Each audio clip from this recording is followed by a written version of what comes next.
going to get started. And again, this month's webinar is Yes, It Is the Marijuana. And as so many of us talk about all the time, so many of you have experienced being told it's everything but the marijuana, or I don't really think it's the marijuana, or maybe your already existing mental health issue led to this condition that you now have because of marijuana. So we had the pleasure of meeting Dr. Wiggins at the SAM Summit where he spoke this year. And he has this incredible book, The Myths of Marijuana, which we did feature the link, and we will continue to do that when we upload and follow up with your email. And we are just so very thankful to have Dr. Wiggins here. And I'm going to tell you a little bit about him. He's a best-selling author and speaker. He is a licensed physician. He has been on the front lines of patient care for almost 3 decades and has performed general anesthetics on more than 27,000 patients, including thousands of marijuana users. He has earned over 500 college credits, most in biological and medical sciences, and most at the graduate and doctoral levels. He has 2 doctorates, an MD from McGovern Medical School and a DDS from Texas A&M School of Dentistry. And he recently earned a master's in divinity from Regent University. So, having seen the devastating and deadly effect of marijuana on his patients, family, and friends, Dr. Wiggins began researching this subject, and what he found shocked him. And he's going to share a little bit about that with us tonight. So, Dr. Wiggins, thank you for being with us. In respect of your time, please get started. And we understand, we understand when you need to go, you need to go. So, we will follow up with the Q&A. Thank you. Thank you so much, Chrissy. What an incredible honor it is to be asked to speak to this group. I appreciate this group so much and what it stands for, that you haven't allowed your pain to defeat you, but you've used that pain to spur you to action. And although I haven't experienced the loss or the devastation of a child, I have experienced the devastating effects of marijuana in many of my family members, in many of my other loved ones, my friends and my patients. And that's why I began investigating this subject. And the things that I found really shocked me. I found that marijuana is a frequent underlying cause of many of the mental and physical health issues that are a part of our society. And yes, it is the marijuana in many cases. Unfortunately, many physicians and other people just don't understand this. And that's why I began speaking about this subject. And I found that this message really resonates with a wide audience. And the reason that it does is because so many people have experienced this either themselves or in their families. And when people understand the dangers of marijuana, they're somewhere between 6 and 22 times less likely to use. And that's why I'm here. I want to motivate you and give you the tools that will help you educate those around you so that you can save lives. And my goal here tonight is not that you learn any of the statistics or details that I present. My goal is that you understand that the scientific evidence is overwhelmingly on your side. You already know the personal side. Unfortunately, many others do as well. And so when you speak about this, your message will resonate to others, despite incredible pushback from a few. I want you to boldly and unashamedly proclaim the message that marijuana is dangerous. And you don't have to take a back seat to anyone because you've experienced it. And so when you present this truth, you'll be amazed at the impact that you can have. Again, don't be overwhelmed by statistics or minutia. You can go back and read my book and others. You can go to my website. But tonight, just get the big picture and know that good science is on your side. And every fact that I give you this evening is evidence-based. It's based on science. As Chrissy said, I've performed almost 30,000 general anesthetics at this point, and around 10 years ago, I and many of my medical colleagues began noticing that it was becoming increasingly difficult to sedate some patients. Many patients were requiring about 3 to 4 times the normal amount of propofol to keep them sedated. And yet they were still often awake. They were struggling and they were even fighting us. And no one understood why this was happening. It seemed to be more in young patients, but not exclusively. And after several years of study, we determined that it was happening almost solely in marijuana users. And the more they used, the worse the issue. We also saw that our marijuana users that were our patients had more anxiety, and they also took about 60% more postoperative pain medication to keep them comfortable. Marijuana is very personal to me. I'm a part of a large family, and unfortunately, I've witnessed the devastating effects of marijuana in many of their lives. It's even led to premature death in some, and I have no doubt that 3 of my very close relatives would be here today if they weren't heavy marijuana users. One died of a sudden heart attack after 30 years of heavy use, and 2 others moved on to other drugs, but they started with marijuana. So I've seen firsthand that marijuana is a gateway drug. A few years ago, another close family member was headed in the right direction. Uh, he was raised going to church. He was very active in his church, and he graduated from high school and he went to college with another young man that he had grown up with, and they had been in their church youth group together, and they became roommates in College Station. And they were both great young men. They became friends with a group of guys who regularly smoked marijuana, and they thought, hey, everybody's doing it. Everybody seems to be okay. So they started smoking it as well. And the second time they did this, my young family member had a severe psychotic episode, and he believed people were chasing him. He was displaying very bizarre behavior, and he didn't even know his own identity. Eventually, he was released, but unfortunately, he couldn't finish the semester and he was never able to return to school. And those are just a few of many stories that I could tell you of people I know and love who have had their lives damaged or even ended by marijuana. And so I want to save others from these devastating effects, and I know that you do too. Although there's seemingly conflicting literature about marijuana, for every study that I can find that shows little or no danger in any area, I can find many studies that confirm marijuana's dangers. I have over 500 peer-reviewed studies in each of my books, and when I examine these studies, I don't just look at the abstracts. I don't take them at face value. I dig deeply to ensure that what's supposed to be supported is supported by the evidence of the study.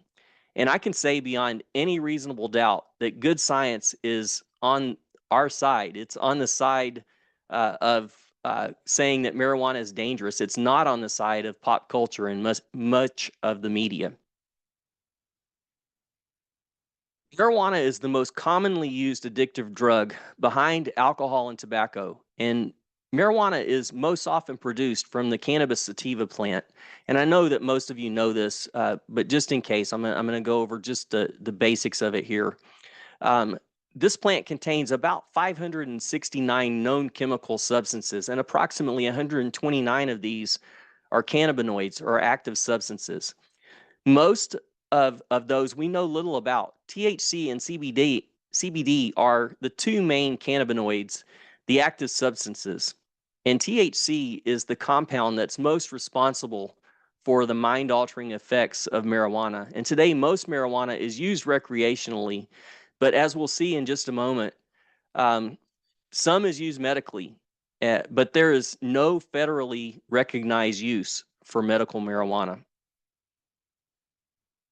Cannabinoids exert their effects by interacting with CB or cannabinoid receptors in cells in many parts of the body, especially in the central nervous system, where CB cannabinoids inhibit the release of other neurotransmitters, and it leads to sedation and reduced attention, problems with memory, and many other effects that we associate with marijuana. THC affects the brain in many ways, and it ultimately leads to a release of much more dopamine than usual. And dopamine is known as the pleasure chemical of the body. This dopamine release leads to pleasure, and it teaches the brain to repeat rewarding behaviors. And this happens quickly. This stimulus leads the body to believe that there's an overabundance of dopamine, which leads to decreased production of dopamine and a reduced sensitivity to dopamine as well. After a short period of time, the body needs marijuana just to feel normal and just to have that normal amount of dopamine. So, without the extra stimulation of marijuana, the brain now experiences less pleasure, less motivation, less concentration, etc., which accounts for marijuana's addictive properties, at least a lot of the addictive properties. And this decreased dopamine can also account for many of the mental health issues caused by marijuana. In the non user, there's a fairly stable level of dopamine, but in the user, there's a dopamine hit followed by a crash, a dopamine hit, crash. And the more you use, the less pleasure you get with each dopamine hit. And so, had you never used marijuana, your dopamine levels would have been at a fairly high level. But now your dopamine levels hover at a much lower level, and that leads to anxiety and depression, bipolar disorder, thoughts of suicide, psychosis, and much more. THC leads to poor memory, decreased concentration and attention, difficulty learning and performing complicated tasks, disruption of balance and coordination, slowed reaction time, impaired judgment, and much more. And it's not just while you're high. This impairment can lead to problems at work and at school, difficulty driving safely. And unfortunately, there were over 9,400 fatal auto accidents attributed to marijuana in 2022. And that's over 20% of all fatal auto accidents that year. Today's marijuana is not your grandparents' marijuana. It's a very different drug. THC potency at Woodstock in 1969 was 1 to 2%. The really good stuff may have been 3%. According to the CDC, today's average potency is 22%, with some strains purported to be over 45%. THC concentrates often top 90%, with some over 99%. And this is significant because the higher THC potency leads to a higher risk of dependency and more negative effects. And almost all marijuana today is high potency, greater than 10%.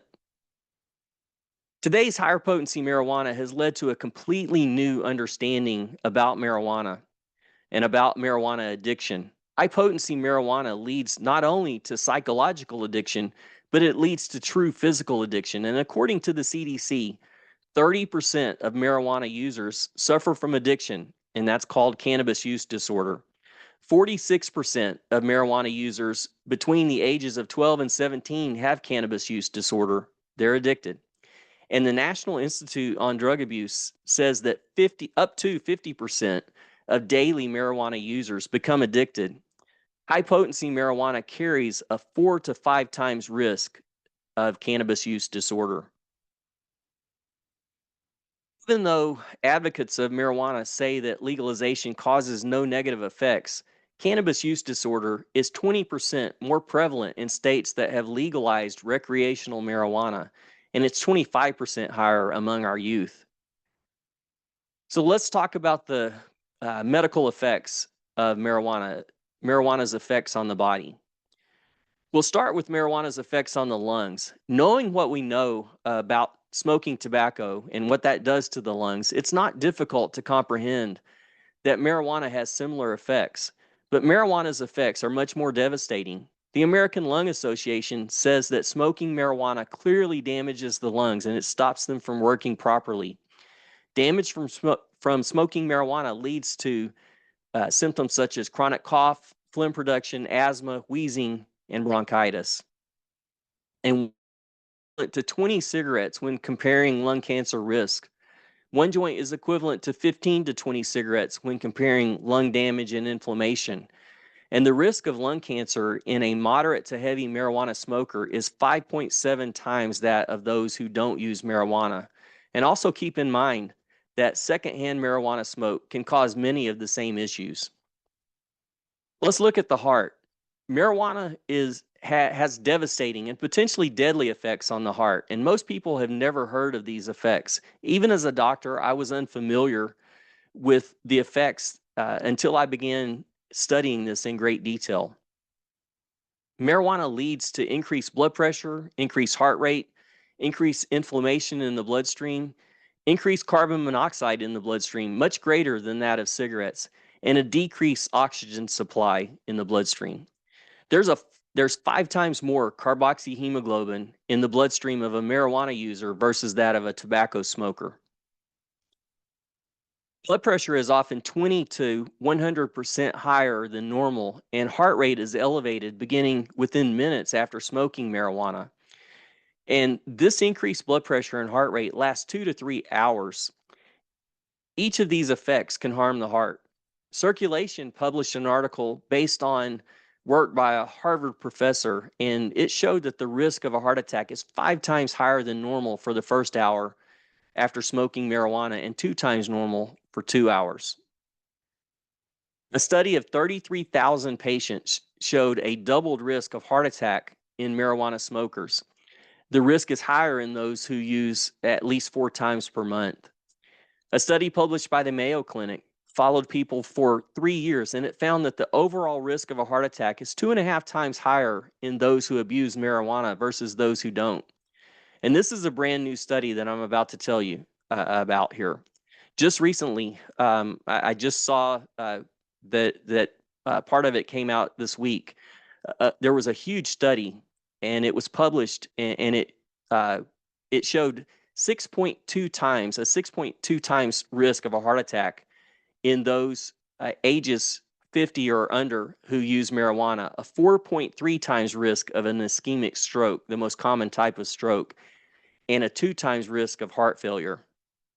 This study was in 4.6 million patients. And so there's no study that I know of that's that large. I know there's not a study that large regarding the heart and marijuana. And the size of the study really makes the evidence really irrefutable. It's a great study. I wish I could talk about the immune system, but just know that it causes significant damage. Marijuana causes significant damage to your immune system. I do want to talk about the genetic effects of marijuana, and this is really a fascinating area. It's a cutting edge area, really. Marijuana damages the genome or the DNA and the epigenome. That's the chemical compounds that tell the DNA what to do, and they change the function of the genome or the DNA.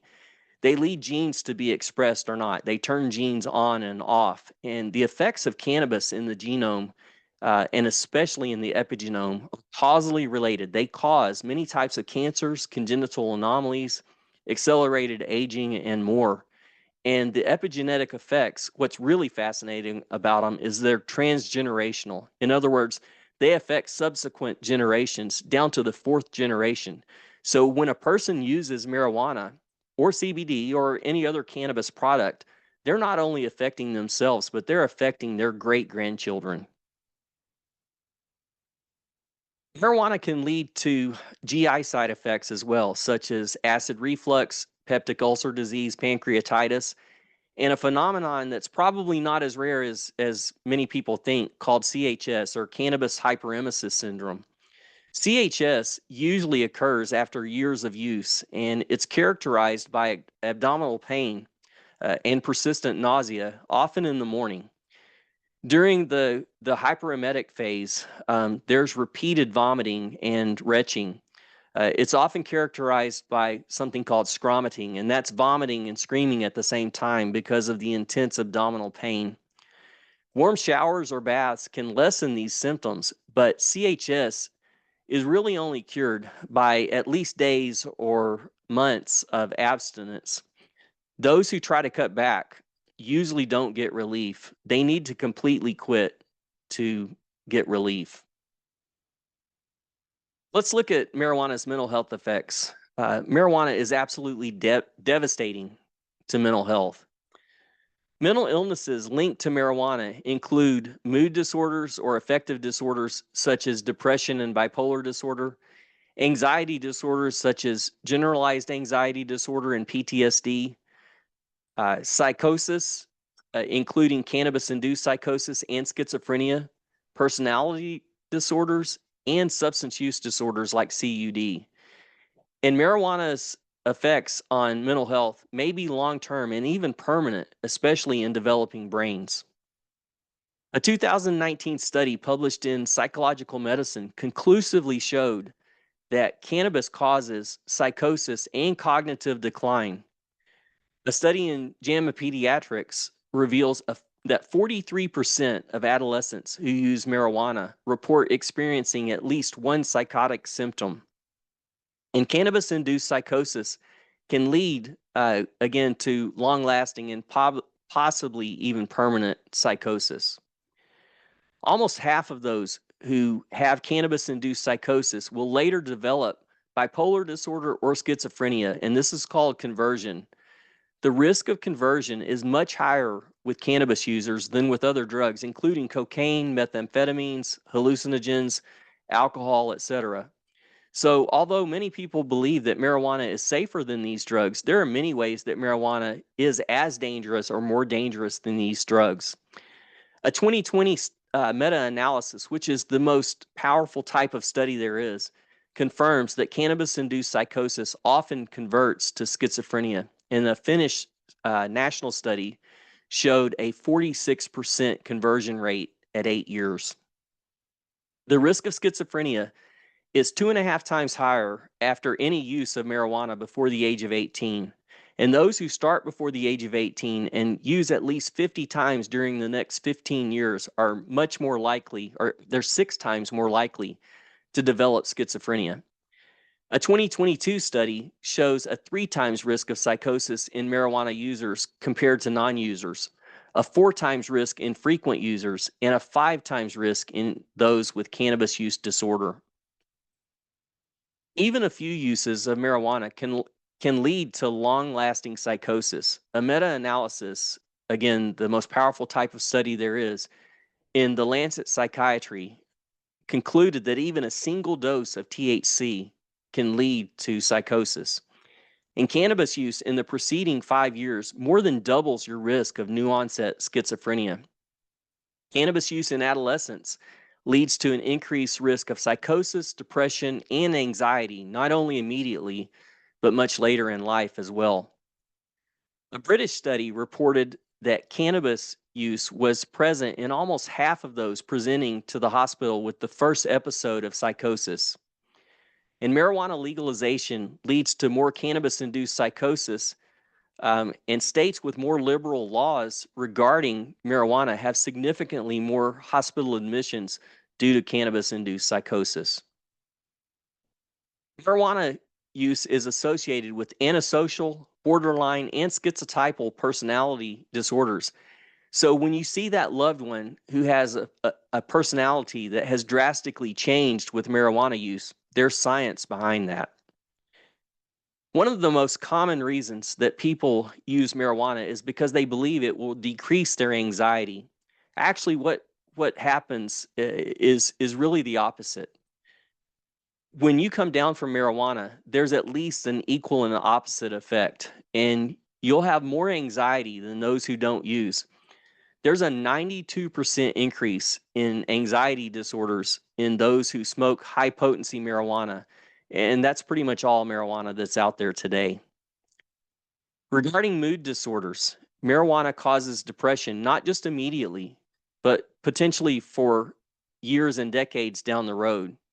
A 2020 study followed people from approximately age 20 to 50, and it found that cannabis use in adolescence leads to a 70% increase in depression in adulthood and a 65% increase in suicidality years to decades later. Frequent marijuana use in adolescence leads to a greatly increased risk of depression and anxiety in young adulthood. And the odds of a young patient thinking about suicide are 50% higher than in non-users. The odds of a suicide attempt are 3.5 times higher. And with this study, these were all patients that had no history of depression, anxiety, or suicidality prior to their marijuana use. A 2023 study shows a 5 times risk of a suicide attempt in young people who use marijuana less than monthly, a 7 times risk in those who use monthly to twice a week, and a 9 times risk in those who use 3 times per week or more. The most prevalent drug found in toxicology screenings among those who have committed suicide is marijuana. It's not alcohol, it's not opioids or cocaine, it's marijuana. And there are many ways in which marijuana is more dangerous and more deadly than these other drugs. I'm not saying that these other drugs are safe. They're not. They're extremely dangerous, but I'm simply saying that marijuana is not safe. The suicide rate in 12 to 25-year-olds is 31% higher in states that have legalized medical marijuana. It's 71% higher in states that have legalized recreational marijuana.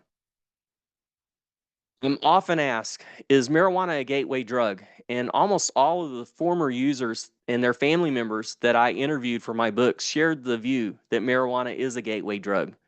Statistically, nearly half of marijuana users progress to other drugs. 18-year-olds who use marijuana are 2.5 times more likely to be using another drug 3 years later. Adolescents and young adults who use marijuana are more than 20 times, not 20%, but 20 times more likely than those who have never used marijuana to be using another illicit drug by the age of 35. And 98% of what most people consider harder drug users used marijuana in the past. 98%. Overall, adults who use marijuana are 3 to 4 times more likely to be using opioids for non-prescription purposes 3 years later than those who do not use marijuana. Let's talk briefly about medical marijuana. It's not been shown to be safe or effective, and it's really just a tool that is used to force us down that slippery slope to legalized recreational marijuana. There are many big misconceptions about medical marijuana, and one is that it's been FDA approved for medical use. Marijuana has not been FDA approved for any medical use. It's a Schedule 1 drug, meaning that there's no federally recognized medical use, and there's a high propensity for abuse. Medical marijuana carries many of the same, or it carries exactly the same physical and mental health risk as recreational marijuana. And the more people use, the more unintended consequences like motor vehicle accidents, violence, suicides, and hospitalizations. Marijuana is touted as beneficial for many diseases, but objective, large, high quality studies just don't show that those benefits. Many people use marijuana for sleep. And although marijuana makes you sleepy, sleep architecture is not good. Users don't go into REM sleep like they're supposed to. And so sleep cycles are disturbed. And so although users may fall asleep when using marijuana, they don't get good rest. So they're chronically sleep deprived, which alone carries significant health risks.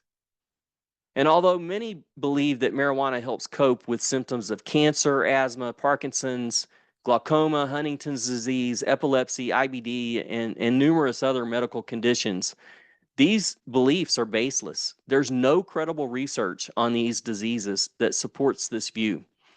And medical marijuana often leads people to not use proven medical treatments, which can be deadly. Legalizing medical marijuana was supposed to increase safety and reduce risk, including death. And proponents of legalization said that medical marijuana would save lives because it would be used instead of opioids or narcotics and decrease opioid overdose deaths. But what actually happened was the opposite. Death rates actually increased, and those who tried to substitute marijuana for opioids often became addicted to both. So that was a very quick overview of marijuana. It's only the tip of the iceberg. Almost everything that I talked about tonight is in my books, but the books go into much greater detail. They're available wherever books are sold, and if you want a strictly secular view like I gave you tonight, get the standard edition. If you want a spiritual context and a biblical perspective, there's an expanded edition, and it has about three extra chapters that many Christians will enjoy. And there are study guides for each of these as well. For more information about me or my books, you can go to drwiggins.com, and there's a lot of great resources there. And it's been a great honor to speak with you tonight. If you want to contact me, I would love to hear from you. You can go to drwiggins.com/connect. And again, I'd love to hear from you. Thank you so much for listening. And I'm very happy to answer questions at this point. Thank you so much, Dr. Wiggins. That was a wonderfully spot on overview. And thank you for, my first question was going to be to explain the differences between the books. So thank you so much. We already put the link in the chat for these books. And again, we highly recommend them. They're just truly fantastic. So thank you again, Dr. Wiggins, for being here. We hope you have a wonderful trip, and we understand if you need to sign off. As soon as this is ready, we will upload it to you as well, because this webinar will be featured on Dr. Wiggins' website as well. So you will be able to see this, hear the questions, review the information. And again, thank you so much, Dr. Wiggins, for giving us your time. We couldn't appreciate My it. pleasure to be here, and I'm more than happy to help any of you. If you want to contact me directly, just let me know. I'll help you any way I can. Thank you again. Thank you. Okay, now I would like to introduce, and then after Amy's done speaking, we'll have more question and answer with her. And Amy is a wealth of information in Florida. So we'll have some great questions. She's putting some comments in the chat, but let me introduce her, please. So Amy Wadsworth is a wife, a mom to 2 boys, and has a background in advertising and marketing.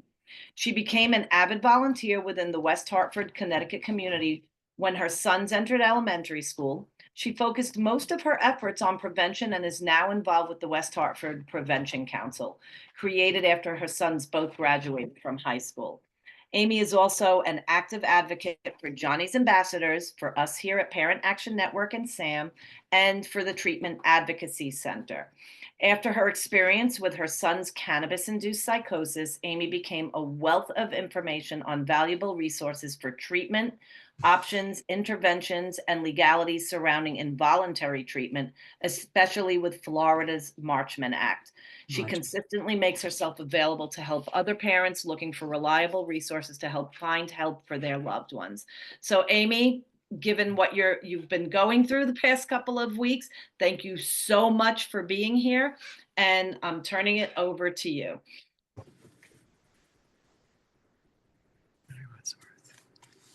But you're on mute.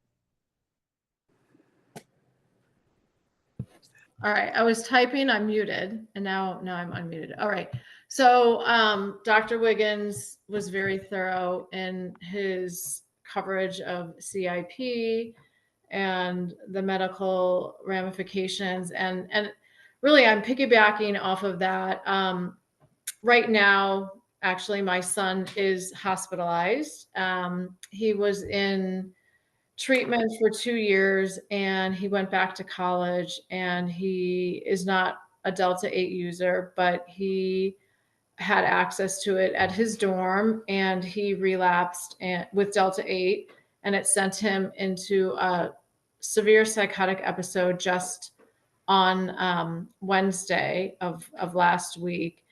And so we're back in the throes of that. And it just really brought to light not only the unawareness of so many medical and mental health professionals of both THC in the recreational and medical, as well as the Delta 8 form.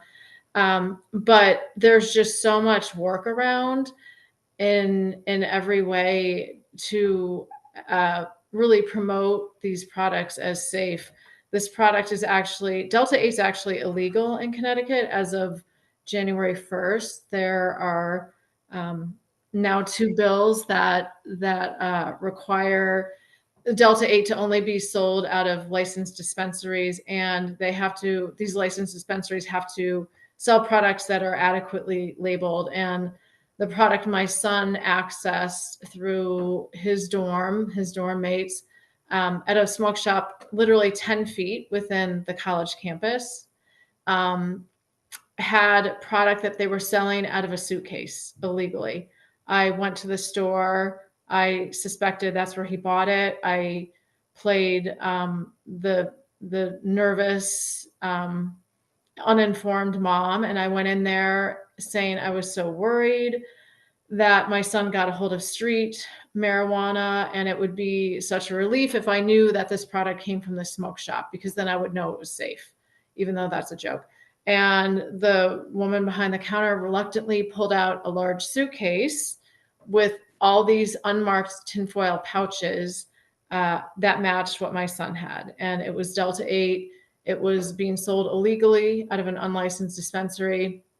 And it was unmarked. It didn't even say Delta 8, had no milligrams, no labeling whatsoever, except for Mango Kush. So I took it to the police department, and they basically said, we know nothing about marijuana or Delta 8. It sounds like your son is tripping, and there's really nothing we can do. So I was already aware of the lack of awareness with the mental health and medical professionals for a while. My son, after the psychotic episode, was hospitalized at a hospital he was taken to back in 2021. And the one positive I can say is back in 2021, when he had his original psychotic break, he was taken to this hospital, and they released him an hour later, explaining that he just appeared to be anxious, and he just needed some time to chill out. And this time he was taken to the same hospital 4 years later, and they were very aware that he was in a cannabis-induced psychosis, and he's in the hospital on a 15-day involuntary hold. So there has been progress, I would say, and that is related, I believe, to the fact that it's legalized now in Connecticut. I do think that there is some relationship between more awareness in states where weed is legal. I think it's just by the nature of it being legal, there's more access, there's more side effects, and more psychosis that's being seen in the communities in states where marijuana is legal versus where it's not legal. I partially live in Florida, and I have a doctor there that I was seeing. And it was right at the time when Florida was up for vote for legalizing marijuana. And he's an orthopedist, and I went in there for the first time, and I just spilled my guts out about why I was in Florida, that I had basically moved there with my husband to have my son in treatment at a treatment center down there for marijuana-induced psychosis. He almost fell off of his chair. He was absolutely shocked. He said he was planning on voting yes for legalization in Florida, and that he thought there were massive medical benefits for marijuana. And I explained to him that there's actually no proven medical benefits from marijuana, and it's essentially a cheaper way to get a higher allotment of marijuana, and with even a higher potency level. In many states, the potency can be higher, and the allotment that you can buy per visit is higher with medical marijuana than it is with recreational. And he was shocked. He changed his mind that day, and he said he was going to tell all of his colleagues and friends to vote no against medical marijuana. So there is some progress. Florida is not legal, and that vote did not pass. So I do think that in the states where it's legal, it's kind of a paradox, because there's more awareness. I think because of the use is higher, that there's more adverse effects that are being seen at the ERs. But I also think that in the states it's legal, the narrative is more normalizing. And so you have the doctors thinking, oh, well, it's legal, so it's safe. So it's really a battle that has to be at the community level. As we were just talking about, I joined the local prevention council here, as well as in several other towns, because there's such a lack of education with pediatricians and educators, even psychiatrists and psychologists of the effects of marijuana. And my son was at Delaware back in 2019, and he had 2 brief psychotic episodes from weed. He called it a green out. That was really his first experience with a negative effect of marijuana. We weren't really aware that he was using it. And the health center at University of Delaware basically said it was a panic attack. And I said, well, he said it was a green out. So that means he was smoking marijuana. And the doctor said, no, if it was caused by marijuana, it would have been because it was laced, and we would have seen way worse problems if he had weed that was laced. And we just had probably 5 or 6 other providers tell us along the way that any of my son's issues were because of a depression, and the depression was being helped by the weed. So don't really interfere with that. As Dr. Wiggins said, there is significant cardiovascular effects. I took my son to an ER at least 5 times when he was smoking marijuana. He literally thought he was having a heart attack. And we would get to the ER, his blood pressure would be sky high, his heart rate sky high. And I would mention that he was smoking marijuana, and they said, oh no, that wouldn't do it. If anything, it would make your heart rate lower and your blood pressure lower because it chills you out. And it was just one doctor after another that weren't connecting the dots with the panic attacks. My son at some point had very bizarre, mysterious infections. And I actually went to a functional medicine doctor. It appeared as though he had long COVID. But after Dr. Wiggins' discussion about how THC lowers your immunity, it makes so much sense that he was having these odd infections and inflammation symptoms, heart issues, all from the heavy marijuana use that we really weren't aware of how heavily he was using it. Eventually, I did find a psychologist in town. This was now in 2022, that was very aware of it. And he said that he would see Ethan, but he would not discuss marijuana because he needed to build trust and alliance with him first before tackling the addiction. And we thought that was a good idea. So he had several appointments with Ethan. And then he had one appointment, and within 1 week, my son had a psychotic break. So the first appointment was an addicted 21-year-old, and the appointment a week later was an addicted 21-year-old, now completely psychotic with his nose completely picked apart almost to the bone, thinking that he had implants. And at that time, the psychologist revealed to me that his son had cannabis-induced psychosis, and he was very aware of it. And he did say that there was just such a lack of awareness with it. And, it goes down to the police department as well. We called 211 crisis and 911 many times, and they would show up and not only leave because my son pulled it together, but once they knew it was marijuana, they would look at us. And I do think there's a bias. They would come into a household with a young adult white male, and they would automatically assume I was, a helicopter mom just kind of freaking out about weed use. And it really wasn't taken seriously. So I think that, there's just such a need for everybody to really be vocal and educate on a local level, as well as with PAN's efforts. But I really have made a lot of headway with the local prevention councils, and I've reached out to the first episode psychosis clinics in my area as well, who are very aware of the impacts of marijuana and mental health with psychotic disorders. And it's amazing the difference now in 2025 versus in 2021. There's still a lot of work and education to be had out there, but the science is catching up, and I do think that medical and mental health professionals are becoming more aware of what we've been seeing for years.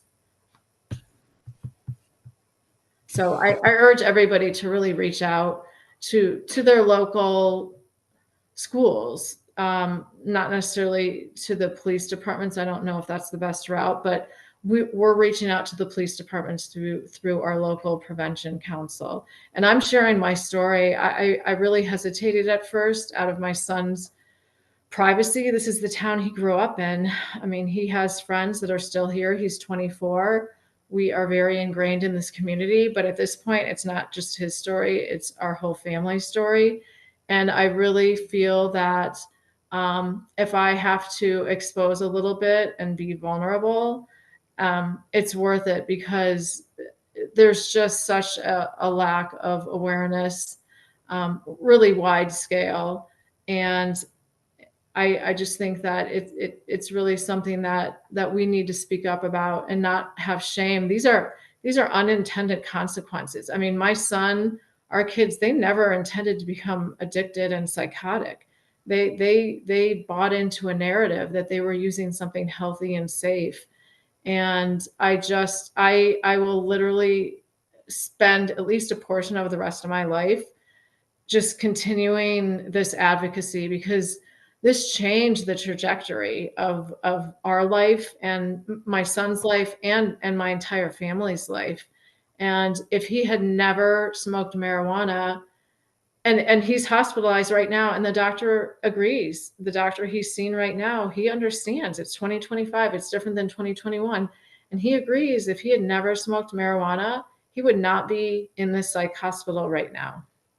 What we've learned today is we've learned that, yes, it is the marijuana. These things people are saying, no, it's not the marijuana. It's got to be laced. It's got to be something else. It's got to be this. It's got to be that. We're really learning, and the science is really, really backing up what common sense told a lot of us a long time ago, but really backing it up, that it is the marijuana, and the marijuana is the problem. And there was one of our participants mentioned that one of the options to help spread the word is to get involved at your state level, your community level, meet with your representatives, meet with your legislators, especially your state, because your state is the one right now responsible for marijuana legislation, on things like the Farm Bill and safe banking, things that go at the federal level. Contact your federal representatives as well. They said write LTEs, letters to the editor. We have a resource available that tells you how to write a really good letter to the editor using the FIRST process. I can send that out with the link for this webinar if anyone's interested. Testify at committee hearings, try to get in if you can get in. Call your representatives, and the main thing, of course, is to get involved with PAN. And we can help you with talking points. We can help you with understanding who it is that is the best person to speak with, if you're wondering about that. And also there's a list of really good resources on our web page on the Learn About SAM website. And I'll put the link to that's at learnaboutsam.org/PAN. And you can get to that there. And there's several on one-pagers on meeting with your legislators, how to prepare for a meeting with a legislator, and again, marijuana talking points, the things you need to know to speak with them. So another thing we do have so we do have our social media pages. If you could go on, if you want to learn more about PAN, if you want to stay in touch, go on to our social media pages. We have Facebook, LinkedIn, and Twitter, or X, I'm sorry. And they're all Parent Action Network SAM. And of course, if you have any questions or you want to get involved, go ahead and reach out to Chrissy or me. And those of you who answered yes on 6 on your registration, that was for parents who had a story and you're ready to start investigating or looking into advocating with PAN. What PAN does is we give a voice at the legislative, stakeholder, and decision maker levels to parents who have been through this and other family members who have been through this and they're ready to speak out. And if you would like to do that, if you answered yes on that question, then I'll be sending you an email in the next few days. And in that email, I'll be asking to meet with you over Zoom. Christy and I would like to meet with you over Zoom, learn more about your story, and discuss your comfort level for advocacy. And I'll also send out, like I mentioned before, this Delta 8 issue is obviously come to surface in this webinar as well. I'm going to send out that opportunity for all of you to sign that Mary Miller letter if you haven't signed it yet. We'd like to encourage her and thank her for her hard work on this and for listening to us and for working to do something about this.